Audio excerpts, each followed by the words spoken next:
Bonjour, je vous propose aujourd'hui un tutoriel Photoshop pour créer une image virtuelle comme celle-ci, une image de planète avec un reflet lumineux, à partir d'une simple image de texture comme celle-ci, qui nous permettra d'aboutir avec un certain nombre de fonctionnalités que je vais vous faire découvrir tout au long de ce tuto, qui aboutira à une image finale comme celle-ci. Voilà, on se retrouve dans quelques instants pour démarrer notre tuto. Bien, pour commencer, nous allons créer une image. Alors, fichier nouveau. On va prendre une image donc on va prendre 3000 pixels sur 2000 pixels en hauteur. C'est une image de taille moyenne. Je clique sur OK. Me voilà avec un fond blanc. On va tout de suite le remplir avec du noir, de manière à constituer notre ciel. Donc ici, on sélectionne. On voit qu'on n'a pas le blanc ni le noir de sélectionner. On appuie sur la touche D. La touche D permet de revenir au noir et blanc. Si on a le blanc qui est devant, on appuie sur X pour modifier les couleurs. Ici, on a le noir qui est sélectionné. On prend l'outil Remplir. On clique pour remplir de noir notre calque. On double-clique pour modifier le nom. On l'appelle Ciel. Et voilà, nous voilà avec notre fond et notre image 3000 sur 2000. Maintenant, nous allons récupérer notre texture. Donc, je reprends l'outil Sélection. Je vais à présent récupérer cette texture de rouille. Alors personnellement, j'ai utilisé le site naturephotographie.com qui fournit une vingtaine de textures gratuites, libres de droit, dont celle-ci, une texture de rouille. Vous pouvez également choisir d'autres textures ou bien photographier vous-même des fonds qui auraient soit de la rouille, soit de la graisse. Bon, si vous venez de faire cuire un poulet avec beaucoup de graisse dans votre four, prenez votre plaque de four en photo, ce sera parfait. Sérieusement, une texture de ce type-là, c'est vraiment impeccable pour faire un globe, pour faire une planète. Voilà, donc on prend cette texture, on va maintenant créer un cercle à l'intérieur de cette texture. Donc je choisis l'outil ellipse, je me positionne en haut à gauche, en maintenant la souris et la touche Shift, la touche majuscule, pour obtenir un cercle parfait, je vais jusqu'au bas de la texture, voilà, à peu près, c'est très bien. Maintenant, CTRL J me permet de créer un nouveau calque qui est ici, qui contient juste le cercle. Si je décoche la vision de l'arrière-plan, je ne vois que le calque qui est ici, et qui correspond à notre structure de base. De notre photo finale. Voilà, maintenant je vais déplacer avec l'outil sélection ce cercle sur notre nouvelle image. Donc voilà, je relâche la souris quand je suis dessus. Je m'aperçois que la planète est beaucoup plus grosse que le ciel, donc avec CTRL T, on va modifier les dimensions. Je diminue un petit peu la taille, je prends une des branches, j'appuie sur la touche Shift, la touche Maj, de manière à conserver les proportions d'origine. Je réduis la planète, ou plutôt le cercle, à cette dimension environ. On va le positionner très légèrement à gauche. On va réduire encore un petit peu. Voilà, ça me paraît pas mal. Très bien. Touche Entrée pour valider. De toute manière, si on veut revenir sur la taille de cette planète, on pourra le faire ultérieurement. Voilà, donc là on a créé notre premier cercle. On crée tout de suite un instantané pour pouvoir suivre les différentes étapes de notre tuto. On va l'appeler cercle, tout simplement.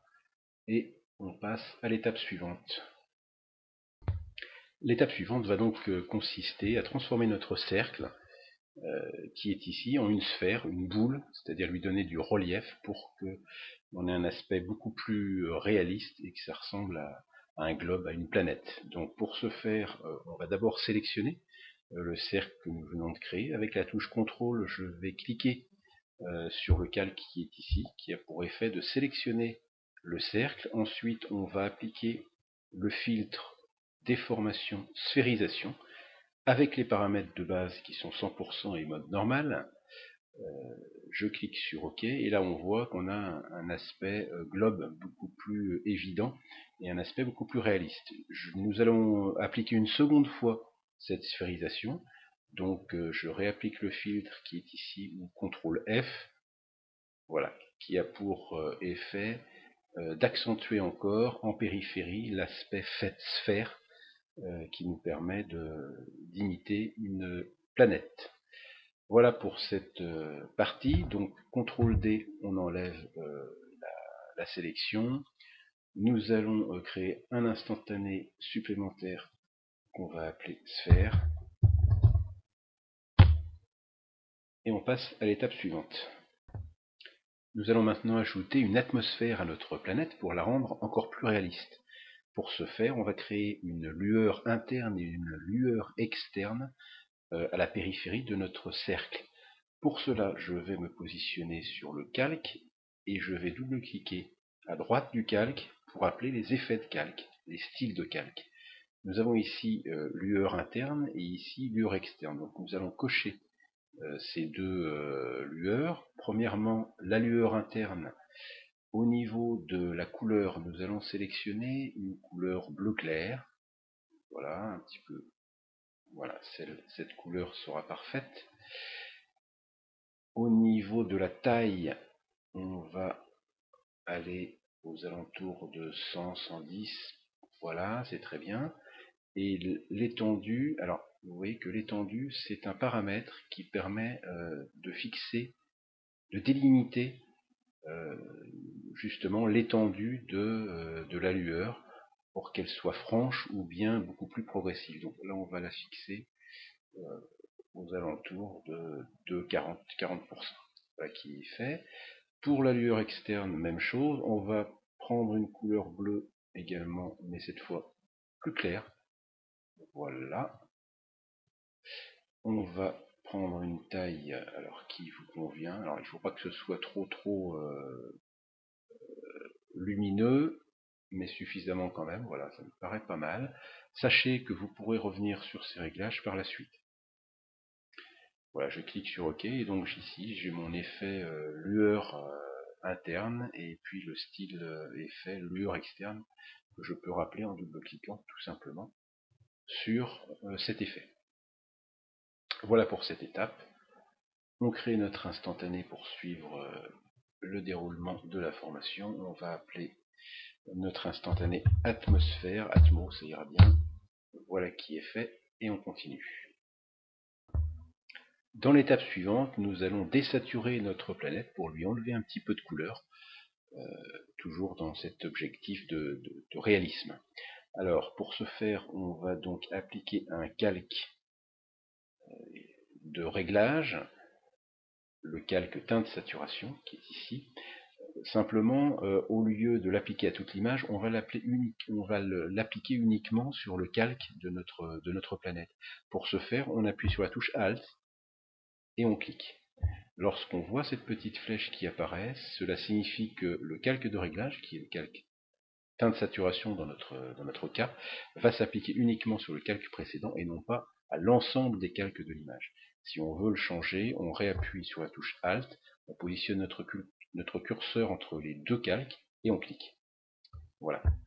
Donc ce calque de teinte saturation, on va baisser la saturation pour enlever un petit peu de couleur, que c'était un petit peu trop vif au départ, voilà, pas trop, et puis augmenter un petit peu la luminosité en même temps. Voilà, c'est très bien. Je ferme donc mon calque de réglage et je crée mon instantané que je vais appeler désaturation. Voilà qui est fait. À présent, nous allons créer l'ombre de la planète. Pour ce faire, on va d'abord sélectionner le contour de la planète.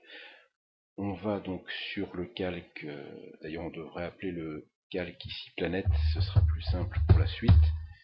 Voilà, donc on se positionne sur le calque planète et avec la touche CTRL, je vais cliquer sur le calque pour sélectionner la planète de manière à avoir son contour.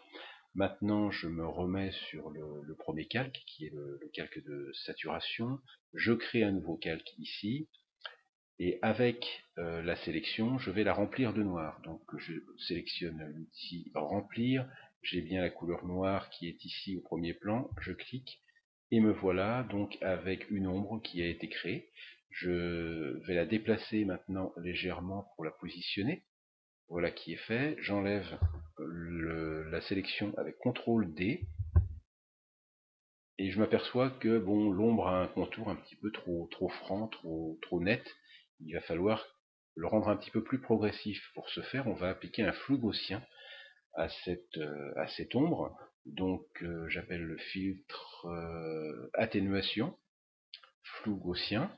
Et là, on va choisir un rayon, alors pas trop non plus parce que ça fait exagérer. On va dire 40, 45, 50, voilà. 42, parfait. Donc voilà, donc 42, 43, ok. Nous avons maintenant notre ombre, alors qui me semble un petit peu petite.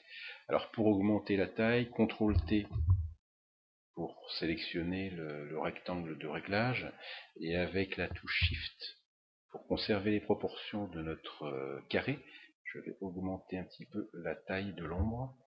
Entrée pour valider, je redéplace légèrement, voilà, ça me semble bien comme ça. Voilà. Une nouvelle instantanée, bien entendu, que j'appelle naturellement ombre, avant de passer à l'étape suivante. On arrive à l'étape de création de l'effet lens flare, qui est un effet de reflet lumineux. On va créer pour ce faire un nouveau calque, pas directement en cliquant sur nouveau calque, comme ceci, parce qu'on veut des caractéristiques particulières. Donc je vais supprimer le calque que je viens de créer.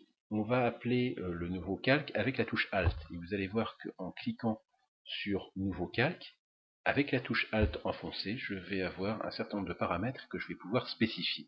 En particulier le nom, donc on va l'appeler Lens Flare puisque c'est son nom. Au niveau de la couleur, nous allons sélectionner le gris. Au niveau du mode, la lumière crue. Et on va cocher couleur neutre pour le mode lumière crue à 50% de gris. Voilà, donc on a créé un calque ici gris, qui n'a aucun effet pour le moment parce qu'on n'a rien mis dessus. Et là, on va pouvoir appliquer notre effet de lens flare. Alors pour ce faire, nous allons donc dans Filtre, rendu à l'eau. Là, on va sélectionner au niveau de l'objectif 50-300 mm. Au niveau de la luminosité, on laisse à 100%. Et au niveau de la petite croix que vous pouvez voir ici, vous sélectionnez la position du point le plus lumineux. Alors nous, le point lumineux, on va essayer de le mettre grosso modo à ce niveau-là pour que l'ombre qu'on a positionnée ici soit réaliste. Donc ça correspond à peu près à ça. On fait OK. Voilà, donc j'en étais pas très loin. Et on va pouvoir maintenant déplacer le calque de lens flare de manière à le faire coïncider juste à l'endroit que l'on souhaite. Donc ici, ça me paraît très bien. Voilà. Donc, au besoin, si par exemple on le met là, vous aurez besoin de recadrer votre image pour que ce soit plus net. Mais ici, ça me paraît très bien par rapport aux dimensions de l'image. Voilà, donc maintenant on va appliquer à notre effet de lens flare un contraste un petit peu plus important. Donc calque de réglage courbe ou niveau, enfin les deux sont possibles. Au niveau de la courbe, on applique une courbe en S qui va avoir pour effet d'augmenter le contraste, d'augmenter les noirs et d'augmenter les blancs, pour éviter un petit peu les nuances ici de cercles concentriques qu'on avait ici, ça va les faire disparaître. Voilà qui est fait. On applique notre courbe uniquement sur le lens flare, donc je répète, touche Alt enfoncée. Voilà, et donc notre calque de réglage, courbe, s'applique uniquement sur le calque précédent, lens flare. Voilà. On crée notre instantané lens flare, bien sûr, avant de passer à la suite. La suite, nous allons rajouter des étoiles sur le ciel, donc ça c'est une opération relativement simple, mais tout de même assez longue. Donc on va sélectionner notre calque qui est le ciel. C'est le premier calque, souvenez-vous, qu'on a créé tout à l'heure. Et nous allons ajouter des petits points blancs sur ce ciel. Donc on va sélectionner la couleur blanche avec la touche X. Je sélectionne le pinceau avec la touche B. On va prendre une taille, une épaisseur de pinceau très faible, de l'ordre de 5 ou 10. Voilà, donc on va prendre 7 par exemple. Et si je clique par endroit, je vais pouvoir créer des étoiles. Alors ici, on a une opacité de 50%, ce qui permet d'avoir une étoile qui n'est pas trop brillante. Donc je vais en positionner un certain nombre, un petit peu n'importe où au départ. Ensuite, on va sélectionner une taille et une opacité différentes. Donc par exemple, une opacité à, on va dire 70%. Si je veux passer à 70%, si j'appuie sur le pavé numérique, la touche 7, voilà, je passe directement à 70%. Si j'appuie sur 2, à 20%, si j'appuie sur 0, à 100%. Donc là, on va se mettre à 70%, avec une taille, on va dire, un tout petit peu plus petite, 4, voilà. Et là, je crée d'autres étoiles autour. On voit que en zoomant le travail que l'on fait, on va y aller de ce côté-là. Voilà, on va prendre encore plus petit. 3 peut-être, donc là je vais sélectionner directement le chiffre 3, ce sera plus pratique. Avec cette fois-ci une opacité, on va dire, de 30. Donc là on a des tout petits points qui sont à peine visibles. L'intérêt c'est de faire des amas d'étoiles, c'est-à-dire des points qui se touchent quasiment. Ça a un effet relativement agréable à l'œil. Et surtout réaliste, c'est le plus important. Voilà, donc là on peut, cette étape peut durer assez longtemps selon le nombre d'étoiles qu'on veut positionner. Maintenant, il ne faut pas en mettre trop. Moi je trouve que là c'est suffisant. Donc on termine cette étape en créant un instantané étoile. Et il ne reste plus qu'à passer à la dernière étape qui est l'étape de fignolage, où on va rajouter quelques calques de réglage. Alors, une première amélioration va consister à améliorer la netteté et le contraste de notre planète. Donc on se positionne sur le calque planète qui est ici. Nous allons appeler un calque de réglage niveau. Voilà. Et là on va resserrer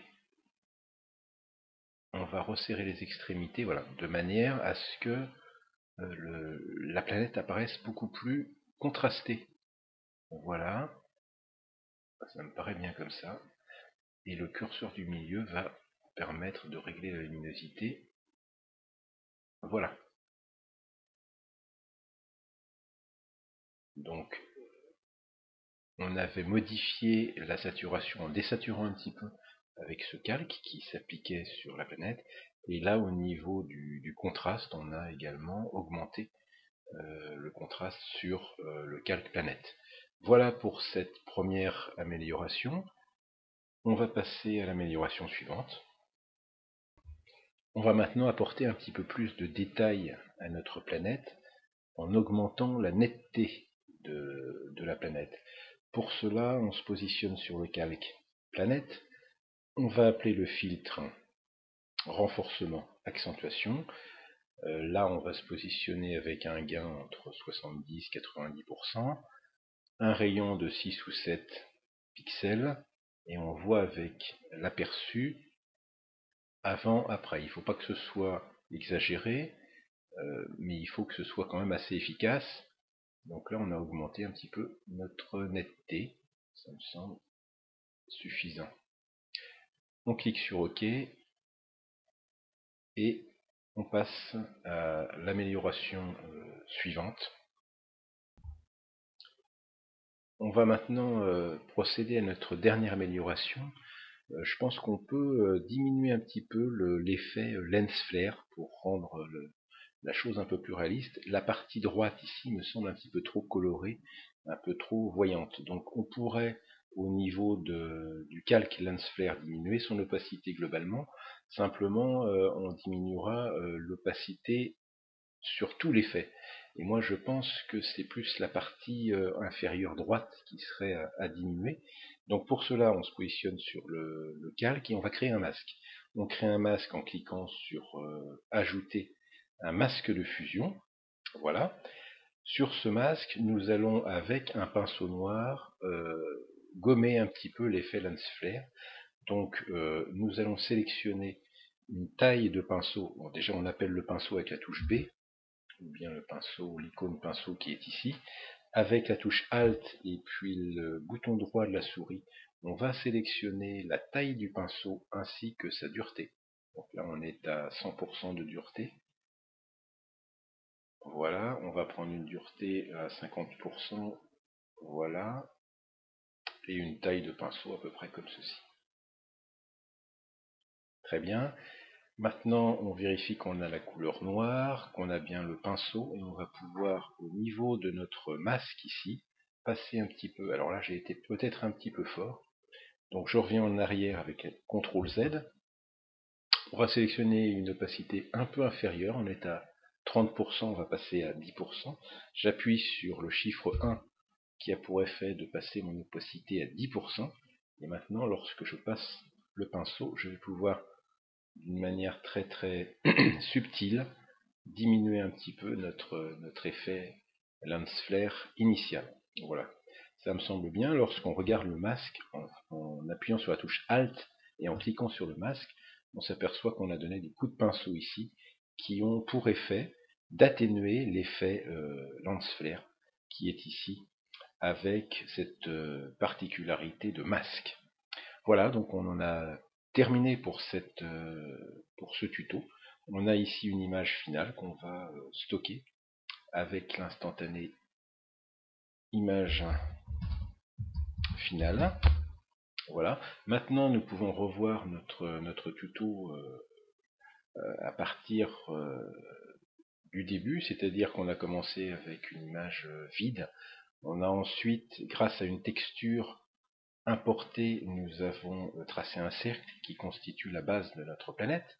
Nous avons sphérisé ce cercle pour en faire une boule, pour en faire un globe, une boule. Ensuite, nous avons ajouté une atmosphère avec les lueurs internes et les lueurs externes. On a désaturé notre planète pour la rendre un petit peu moins colorée. Puis nous avons ajouté une ombre. Rappelez-vous le flou gaussien qu'on a appliqué pour rendre le contour de l'ombre un petit peu plus progressif.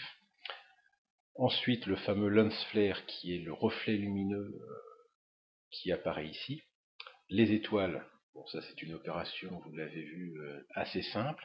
Et puis l'image globale où on a apporté plusieurs améliorations.